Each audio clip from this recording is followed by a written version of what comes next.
రాయచూటి ప్రజలు సెలవులు కానీ ఆదివారాలు వచ్చినప్పుడు పిల్లల్ని తీసుకొని ఎక్కడికి వెళ్ళాలా అని చెప్పి ఆలోచన చేసే పరిస్థితుల నుంచి హార్స్ హిల్స్కి వెళ్దామా, వెలిగిలు వెళ్దామా అన్నటువంటి ఖర్చుతో కూడుకున్నటువంటి పరిస్థితుల నుంచి ప్రతి సామాన్య మానవుడికి కూడా ఆహ్లాదకరంగా ఉండాలన్న ఉద్దేశంతో డైట్లో పార్క్ను ఏ రకంగా అయితే ఇంతకుముందు చెప్పిన విధంగా అభివృద్ధి చేశామో వాకర్స్ కానీ ఇదంతా అదే రకంగా అత్యద్భుతంగా నగరవనం హార్స్ హిల్స్కి ఏమాత్రం తగ్గకుండా 80 ఎకరాలలో ఆ గుట్టల వ్యూస్ కానీ, చిల్డ్రన్స్ పార్క్ కానీ, రోజ్ గార్డెన్స్ కానీ, 8 నెంబర్తో వచ్చేటువంటి పార్క్ కానీ ఇలాంటివి అనేకమైనటువంటి ల్యాండ్స్కేప్తో అక్కడ నిర్మించడమే కాకుండా రేపు ప్రారంభించుకుంటున్నాం. ఆ నగరవనం అత్యంత అద్భుతంగా ఆ చెట్లకు మొక్కల చుట్టూ కూడా వాకింగ్ ట్రాక్ 2.5 కిలోమీటర్లు ఒకటి, 4 కిలోమీటర్లు ఒకటి వాకింగ్ ట్రాక్ కూడా పూర్తి ఫెన్సింగ్తో కూడా కంప్లీట్ చేయడం జరిగింది.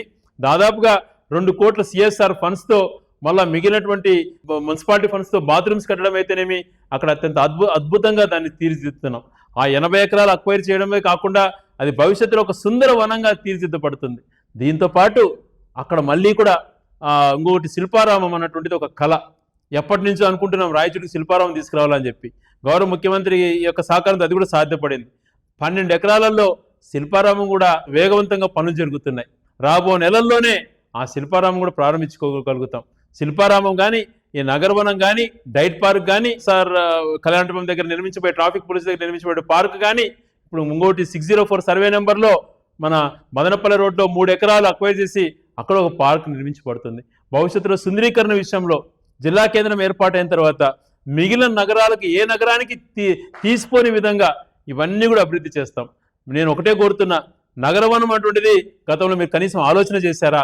రాయచూట్లో పార్క్ ఉండాలని మీరు గతంలో ఎందుకు ఆలోచన చేయలేకపోయినారు? ఈరోజు బ్రహ్మాండంగా డైట్ పార్కు, నగరవనం, శిల్పారామం వేగవంతంగా జరుగుతుంది. అలాగే 60 ఇక్కడ మదనపల్లె రోడ్లో ఉన్నటువంటి దాన్ని కానీ, అలాగే ఈ SR కళ్యాణమండపం దగ్గర పార్కును కానీ ఇవన్నీ రాబో రోజుల్లో కంప్లీట్ చేసి ప్రజలకు దగ్గరగా తీసుకొస్తాం.